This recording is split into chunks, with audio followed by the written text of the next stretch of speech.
स्वागत छ सबैलाई आजको यस क्लासमा र आज हामी हेर्दै छौं वर्क पावर एन्ड एनर्जीका केही स्मार्ट बुलेट्सहरु र यो भन्दा अगाडि मैले धेरै नै यस्तो भिडियोजहरु बनाइसकेको छु आईओए इन्ट्रान्स प्रिपरेसनको लागि र त्यसलाई हेर्न चाहनुहुन्छ भने त्यसको लिंकलाई पनि मैले डिस्क्रिप्सनमा राखेको छु कृपया त्यहाँ गएर हेर्नु होला र सुरु गरौँ आजको यस भिडियो र सुरुमा कपी र पेन पनि लिएर बस्नु होला र जुन कुरालाई मैले यसरी हाइलाइट गर्छु त्यो कुराहरु एकदम इम्पोर्टेन्ट हुन्छन् त्यसलाई कपीमा लेख्नु पनि होला सो फर्स्ट में वर्क डन को हामीलाई फर्मुला थाहा छ W = F vector dot dr vector F भने के हो फोर्स dr भने के हो डिस्प्लेसमेन्ट सो तीनटा कुरा बुझ्नु पर्छ यहाँ तीनटा केस छ वर्क डन 0 हुन्छ कुन बेला जब एंगल हुन्छ π/2 कसको बीचको एंगल फोर्स र डिस्प्लेसमेन्ट को है जस्तै म यहाँ ड्रा गरेर देखाउँछु फोर्स यहाँ लागिरहेछ डिस्प्लेसमेन्ट ठ्याक्कै तल लागिरहेछ भने यो बीचको एंगल 90 डिग्री छ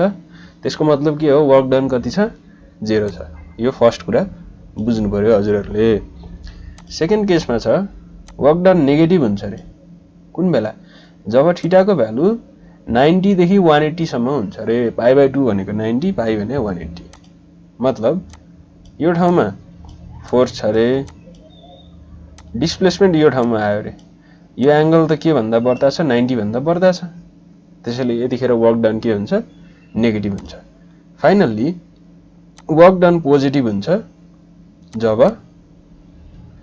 के हुन्छ अघिनको भन्दा ठ्याक्कै उल्टो फोर्स यो डाइरेक्सनमा छ र डिस्प्लेसमेन्ट यस्तोमा छ मतलब दुईटाको बीचको एंगल कति हुनु पर्यो 90 भन्दा थोरै हुनु पर्यो 0 देखि 90 को बीचमा तिनीहरु पर्नु पर्यो र अर्को एउटा इम्पोर्टेन्ट कुरा यो जुन नेगेटिभ वर्क छ नि यसले बडीलाई रिटार्ड गर्छ रिटार्ड भनेको के हो एक्सिलरेसनको ठ्याक्क उल्टो भेलोसिटीलाई घटाउने काम गर्छ अनि यो जुन सेकेन्ड केस छ वर्क डन जब पोजिटिभ हुन्छ तब यसले बडीलाई एक्सिलरेट गर्छ यो दुईटा पनि डिफरेन्स हामीले बुझ्नु पर्छ okay next simple thing energy भनेको के हो एनर्जी भनेको क्यापेसिटी अफ डुइङ वर्क हो एनर्जी र वर्क भनेको एउटै कुरा हो वर्क भनेको चाहिँ वर्क नै भयो एनर्जी भनेको त्यसलाई गर्ने क्यापेसिटी कति छ ममा भनेर भने जस्तो भयो के जस्तै अब म यो दुईटाको डिफरेन्सलाई एक्सप्लेन गर्छु है त जस्तै म यहाँ बसिरहेको छु रे अथवा कोही मान्छे यहाँ बसिरहेछ रे त्यो मान्छेले बेसकन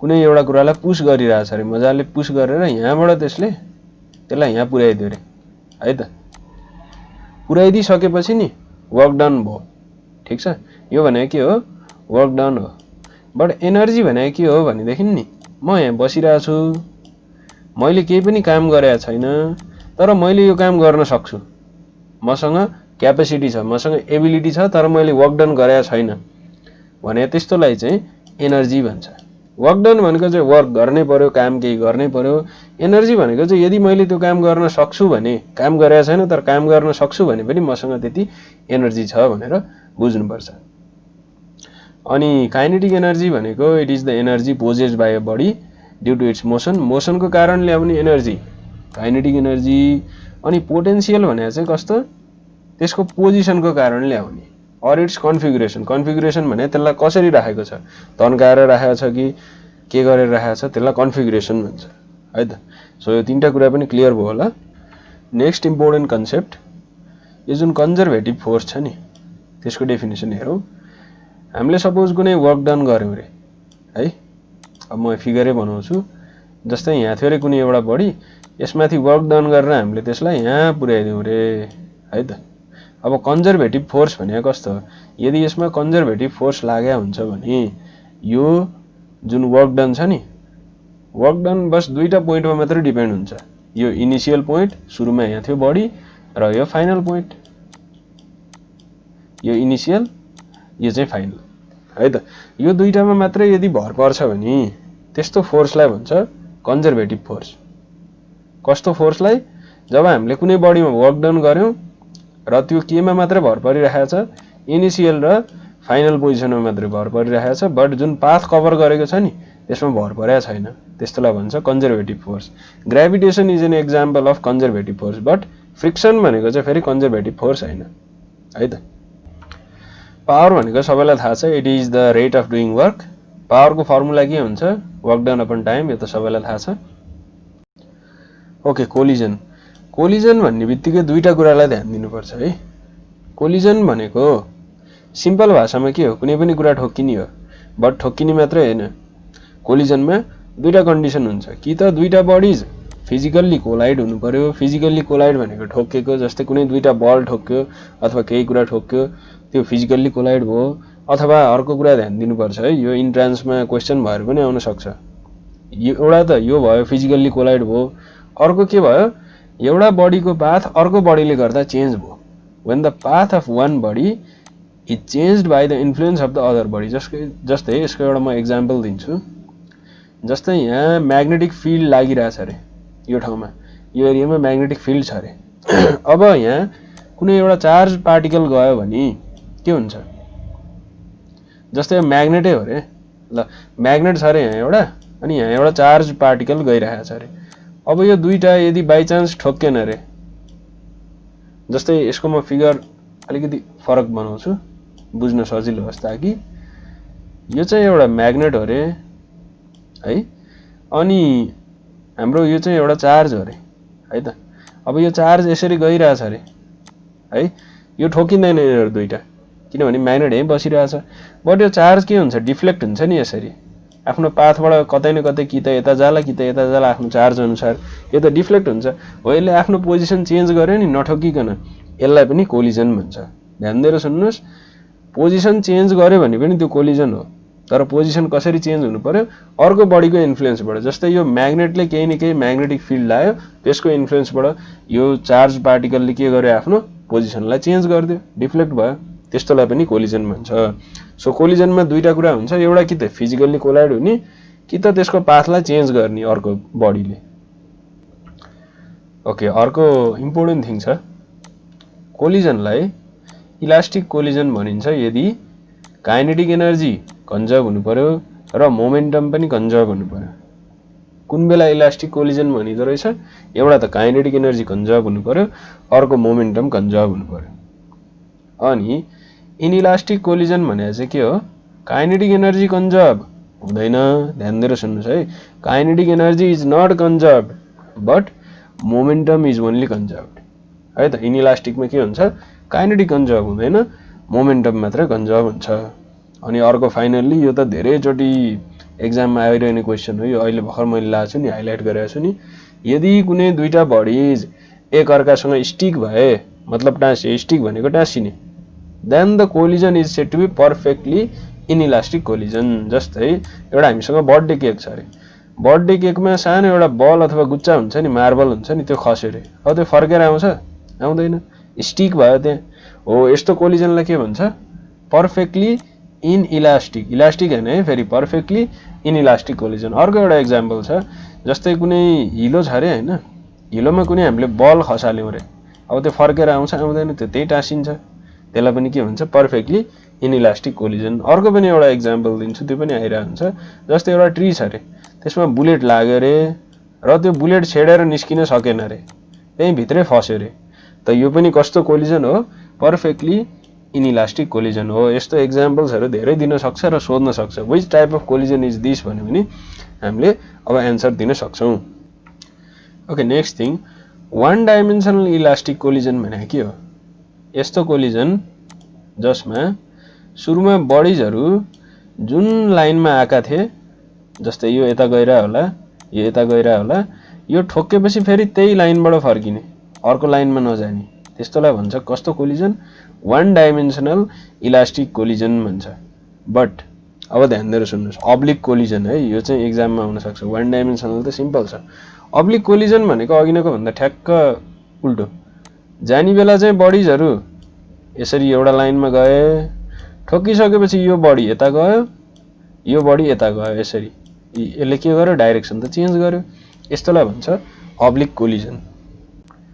ओके, कुनै पनि बडी रोल भइरहेछ अरे एउटा होरिजेन्टल सर्फेसमा, देन यसको टोटल काइनेटिक एनर्जी को फर्मुला के हुन्छ, एउटा त लिनियर काइनेटिक एनर्जी भयो, एउटा रोटेसनल काइनेटिक एनर्जी भयो। यसलाई म बनाएर देखाउँछु यहाँ। जस्तै एउटा बल छ अरे, यो रोल गर्दै गइरहेछ अरे, त एउटा लिनियर भनेको यो जुन यसरी सिधा जान खोज्छ नि, त्यसलाई लिनियर काइनेटिक एनर्जी भन्छ। त्यसको फर्मुला के हो, 1/2 mv²। अनि रोटेसनल काइनेटिक एनर्जी भनेको के हो, यो बल आफैमा पनि के भइरहेछ रोटेट पनि हुन्छ यसरी हो रोटेट हुने क्रममा जुन यसको काइनेटिक एनर्जी आउँछ नि त्यसलाई भन्छ रोटेसनल काइनेटिक एनर्जी सो तल हामीले फर्मुला हेर्न सक्छौं यसको 1/2 mv² + 1/2 I ओमेगा²। Okay next very important thing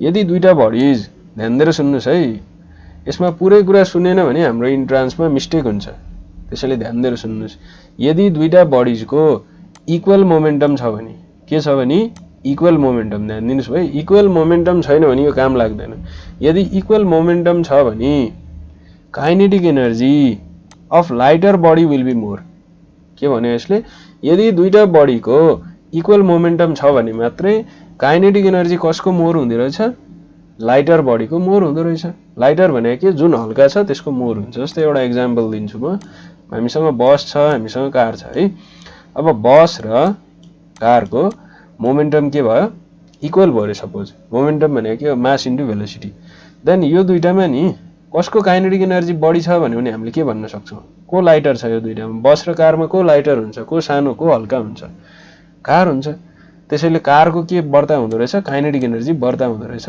हामीले यस्तो कुराबाट थाहा पायौं अब कार र साइकलमा के हुन्छ साइकलको बढ्ता हुन्छ किन साइकल के छ मास थोरै छ लाइटर छ ओके नेक्स्ट थिङ अब यो चाहिँ ठ्याक्कै उल्टो है दुईटा बडीजको काइनेटिक एनर्जी सेम छ then momentum of the heavier body will be more यसको पनि म एउटा एक्जाम्पल दिन्छु हेभियर बडीको मोर हुन्छ मोमेन्टम दुईटाको काइनेटिक एनर्जी सेम छ रे बस र कारको है त के सेम छ काइनेटिक एनर्जी सेम छ पहिला ध्यान दिनुपर्छ मोमेन्टम हैन काइनेटिक एनर्जी सेम छ अहिले अघिनको मोमेन्टम थियो है अब त्यसो मोमेन्टम कसको बढ्ता हुन्छ रे momentum of the heavier body bus र कारमा हेभी कुन छ बस हेभी छ भनेपछि बसको के बढ्ता हुँदो रहेछ मोमेन्टम पनि बढ्ता हुँदो रहेछ so this is how we do this things अर्को एउटा रमाइलो कुरा number 3 when a ball released from a cannon explodes in air then its momentum remains constant but its kinetic energy increases अब यो ध्यान दिएर सुन्नुस् है कुनै पनि जस्तै म एउटा एक्जाम्पल दिन्छु हामीलाई तोप भने त थाहा छ नि हैन तोपबाट के निस्किन्छ कुनै न कुनै कुरा निस्किन्छ जसले जुन ब्लास्ट हुन्छ हैन त्यो एक्सप्लोड गर्यो तोप पड्क्यो रे है तोप पड्किसकेपछि नि जुन बल निस्किन्छ नि बाहिर जसले जुन ब्लास्ट हुन्छ पछि गएर हैन त्यसको ध्यान दिएर सुन्नुस् मोमेन्टम के हुन्छ कन्स्ट्यान्ट हुन्छ मोमेन्टम चेन्ज हुँदैन कसको मोमेन्टम चेन्ज हुँदैन जुन क्याननबाट निस्केको कुरा हुन्छ नि बल हुन्छ नि त्यसको मोमेन्टम के हुँदो रहेछ कन्स्ट्यान्ट हुँदो रहेछ बट ध्यान दिएर सुन्नुस् यसको काइनेटिक एनर्जी इन्क्रिज हुँदो रहेछ किन यसको रिजन पनि छ यसको काइनेटिक एनर्जी इन्क्रिज हुन्छ मोमेन्टम कन्स्ट्यान्ट हुन्छ बिकज जुन यसको केमिकल एनर्जी हुन्छ नि यसमा त केही न केही केमिकलले बनाए हुन्छ गन पाउडरहरु हुन्छ यसमा सो यसको केमिकल एनर्जी काइनेटिक एनर्जीमा कन्भर्ट भइदिन्छ के अनि त्यो कारणले काइनेटिक एनर्जी के हुन्छ यसको बढ्ता हुन्छ त्यसैले यो कुरालाई पनि हजुरहरुले दिमागमा याद राख्नु होला कि जुन क्यानन एक्सप्लोड हुन्छ नि त्यसको बलको मोमेन्टम कन्स्ट्यान्ट हुन्छ बट काइनेटिक एनर्जी के हुन्छ इन्क्रिज हुन्छ व्हाइ केमिकल एनर्जी काइनेटिक एनर्जीमा कन्भर्ट भयो ओके नेक्स्ट थिङ मास र एनर्जी भने एउटै कुरा हो यो हामीले 9 क्लास 10 क्लास देखि नै पढ्दै आएको छौं मास र एनर्जी भने के हो एउटै कुरा हो mass and energy are same कुन रिलेसनले भन्छ हामीलाई यो आइन्स्टाइनको फेमस रिलेसनले भन्छ Einstein mass energy relation which formula is E = mc² भनेपछि एनर्जी र मास भने एउटै कुरा रहेछ बस मासलाई केले मल्टिप्लाई गर्नु पर्यो c² c भने के it is the speed of light 3 × 10⁸ metre okay next important formula stopping distance of a vehicle जुन यो भेहिकल छ नि यो भेहिकलमा हामीले ब्रेक लायौं रे ब्रेक लाएपछि कहीं न कहीं गएर त्यो रोकिन्छ नि रोकिसकेपछि यो जुन बीचको डिस्टेन्स हुन्छ नि त्यो डिस्टेन्सको फर्मुला हामीले हेर्दै छौं है so stopping distance of the vehicle को फर्मुला के हुँदो रहेछ काइनेटिक एनर्जी त्यसको जुन काइनेटिक एनर्जी थियो नि सुरुमा फेरि यो पोजिसनको काइनेटिक एनर्जी त 0 हुन्छ यो सुरुमा रोकिने बेला थियो नि त्यसको kinetic energy by stopping force भने के हो त्यसलाई स्टप गर्न लाउने हामीले जुन ब्रेक छ नि त्यो ओके, यो बस र कारको कुराहरू पनि बुझौँ र यसलाई अरू कुरामा पनि लाउन मिल्छ। जस्तै कारलाई साइकलले, बसलाई कारले रिप्लेस गर्न पनि सक्छ। यसको मतलब के हो भने कार भनेको चाहिँ एउटा लाइट हो, लाइट पार्टिकल हो। बस भनेको चाहिँ एउटा हेभी पार्टिकल जसरी हामीले लिन सक्छौँ। सो यस्तो केसमा के हुँदो रहेछ, कार भनेको थोरै मास भएको, बस भनेको धेरै मास भएको है। अब यो कुराले चाहिँ हाम्रो टाइमलाई बचाइदिन्छ इन्ट्रान्स एक्जाममा। त्यसैले यसले के भन्छ, फर्स्टमा फेरि यस्तो कुरालाई एकदम ध्यान दिएर सुन्नुपर्छ है। एउटा मात्रै कुरा मिस भयो भने पनि बिग्रियो फेरि। अब भनिरहेछ फर्स्टमा कार र बस जुन छ, they are moving with same kinetic energy. First thing is दुईटाको काइनेटिक एनर्जी के छ, सेम छ। सेकेन्ड थिङ, स्टपिङ डिस्टेन्स हाम्रो के हुन्छ अरे, अब इक्वल हुन्छ अरे है। के हुँदाखेरि काइनेटिक एनर्जी सेम हुँदाखेरि स्टपिङ डिस्टेन्स के हुन्छ, स्टपिङ डिस्टेन्स सेम हुन्छ। But stopping time of the bus is more than that of the car. यो तीनटा कुरा बुझ्नु पर्यो। फर्स्टमा के भनेको छ यसले, कार र बसको काइनेटिक एनर्जी सेम छ, फर्स्ट थिङ। सेकेन्ड थिङ, त्यस्तो हुन्छ भने दुईटाको स्टपिङ डिस्टेन्स के हुन्छ, अघि मैले भनेको थिएँ नि, स्टपिङ डिस्टेन्स भनेको रोकिनको लागि लाग्ने डिस्टेन्स, ब्रेक हानिसकेपछि त्यो के हुँदो रहेछ, इक्वल हुँदो रहेछ। बट स्टपिङ टाइम, स्टप हुनलाई लाग्ने जुन टाइम छ नि, त्यो चाहिँ कसको बढ्दा हुँदो रहेछ, बसको बढ्दा हुँदो रहेछ कारको भन्दा। यो त हामीलाई कमन सेन्सले नि भन्छ।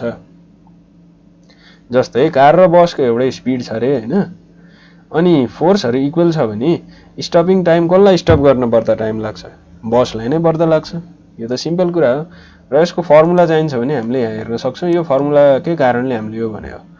अब अर्को कुरा ध्यान दिएर सुन्नुहोस्, कार र बस छ अरे, they have the same momentum. अघि नै के थियो, अघि नै सेम काइनेटिक एनर्जी थियो, अहिले के छ, सेम मोमेन्टम छ है त। अब तिनीहरूको जुन स्टपिङ टाइम छ नि, दुईटा के हुँदो रहेछ, इक्वल हुँदो रहेछ। अघिनको भन्दा उल्टो है, अघि स्टपिङ डिस्टेन्स इक्वल भएको थियो, अहिले के हुँदो रहेछ, स्टपिङ टाइम इक्वल हुँदो रहेछ।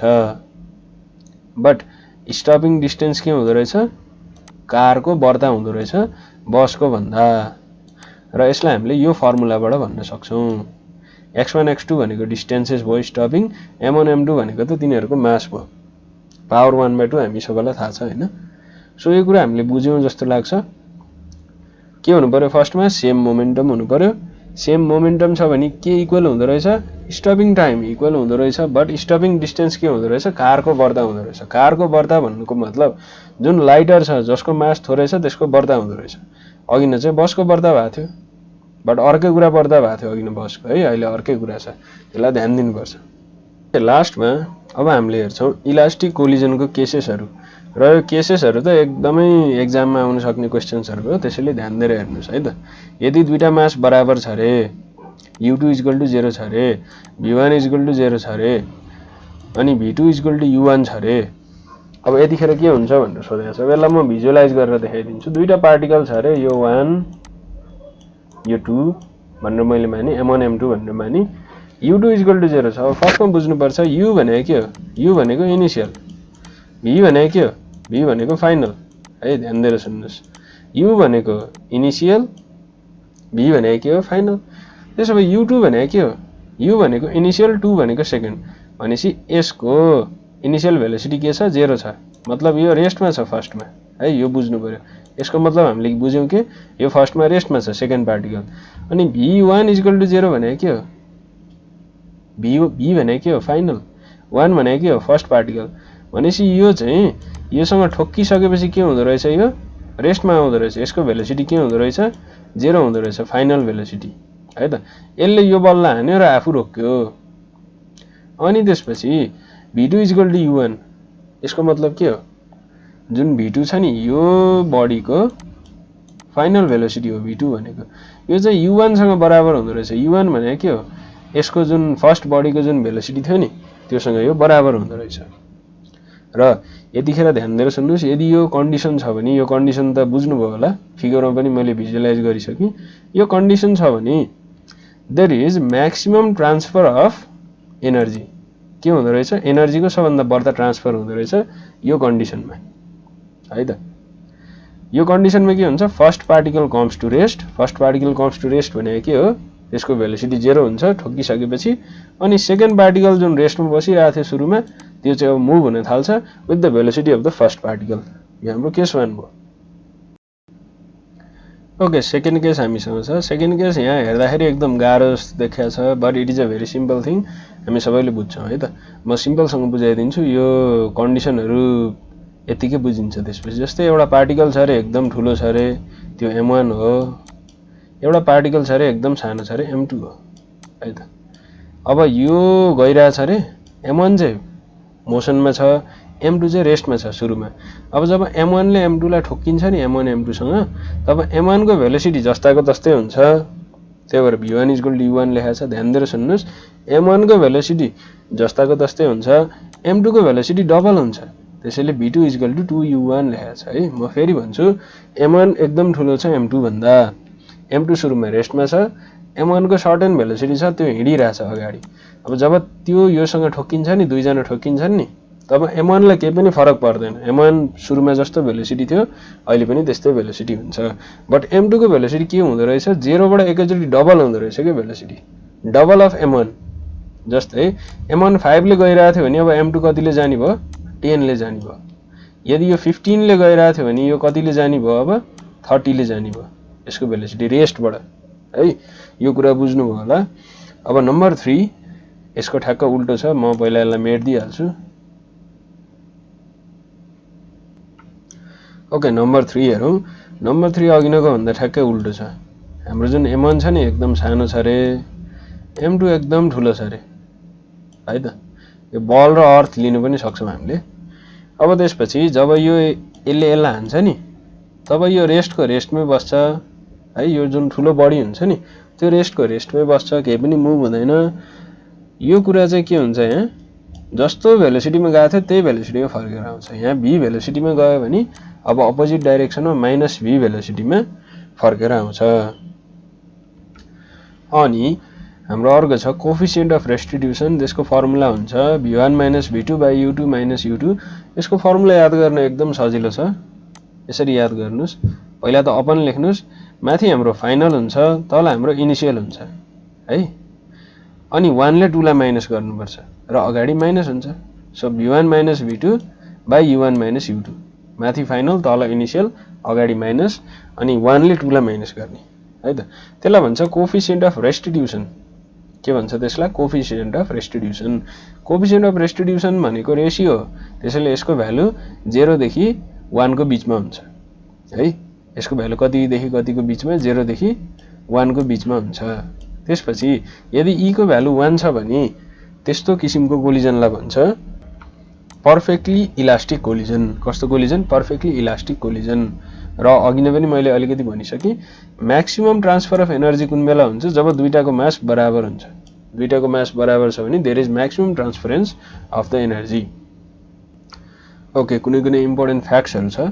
A body can have energy without having momentum, but a body cannot have momentum without having energy. यो त भन्ने बित्तिकै बुझ्नुभयो होला के भन्न खोजे हो यसले।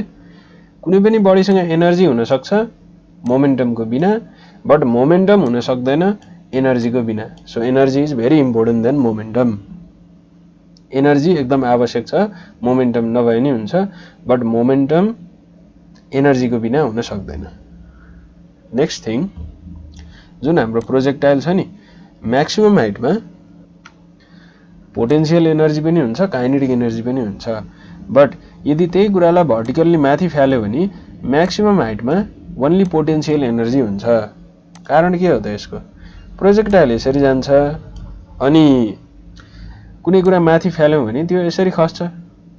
अब यो जुन म्याक्सिमम हाइट हुन्छ नि दुईटैकोमा हेरौँ, यहाँ के भइरहेछ, पोटेन्शियल त हाइटमा छ, त्यसैले योसँग पोटेन्शियल एनर्जी पनि छ। अनि यसको काइनेटिक एनर्जी छ कि छैन, छ। किन, तल त यसलाई कसैले पनि तानेको छैन, बट राइट साइडमा त यो गइरहेछ नि, किन, यसको त पहिलेदेखि भेलोसिटी छ, त्यहाँ कम्पोनेन्ट छ। त्यसैले प्रोजेक्टाइलको म्याक्सिमम हाइटमा के हुन्छ, दुईटै हुन्छ, पोटेन्शियल एनर्जी पनि हुन्छ, काइनेटिक एनर्जी पनि हुन्छ। बट म्याक्सिमम हाइटमा कसको, यस्तो बडीको जसलाई हामीले यत्तिकै माथि फ्यालेका छौँ, त्यसको म्याक्सिमम हाइटमा पोटेन्शियल एनर्जी त हुन्छ, किन सर्टेन हाइटमा छ त्यो, बट यसको काइनेटिक एनर्जी हुँदैन। किन, न यो माथि जान्छ न यो तल जान्छ न यो दायाँ जान्छ न यो बायाँ जान्छ यो त पुरै रेस्टमा हुन्छ रेस्टमा हुन्छ भन्नुको मतलब के हो त्यसको काइनेटिक एनर्जी छैन त्यसैले त्यसको पोटेन्शियल एनर्जी मात्रै हुन्छ नेक्स्ट थिङ यसलाई पहिला मेटिदिइहालौँ ओके अर्को इम्पोर्टेन्ट कुरा the elastic potential energy of a spring increases whether the spring is stretched or compressed जस्तै हामीसँग कुनै स्प्रिङ छ अरे यो स्प्रिङलाई चाहे हामीले तन्काइदिउँ चाहे हामीले के गरिदिउँ तन्काइदिउँ ठुलो पारिदिउँ चाहे हामीले एकदम सानो पारिदिउँ पहिलाको भन्दा दुईटै केसमा यसको जुन पोटेन्शियल एनर्जी हुन्छ नि त्यो इन्क्रिज हुन्छ यो कुरा पनि बुझ्नुभयो होला र यसै गरी आजको हाम्रो क्लास सिद्धिएको छ र भोलि हामी हेर्छौँ ओसिलेसन्स एन्ड वेव्स का केही इम्पोर्टेन्ट पोइन्ट्सहरू र आजको लागि यति नै र भिडियोलाई मन पर्यो भने कृपया लाइक गरिदिनु होला र च्यानललाई पनि सब्स्क्राइब गरिदिनु होला नयाँ हुनुहुन्छ भने म यसै गरी अरू इम्पोर्टेन्ट भिडियोजहरू पनि लिएर आउने नै छु आजको लागि bye bye take care thank you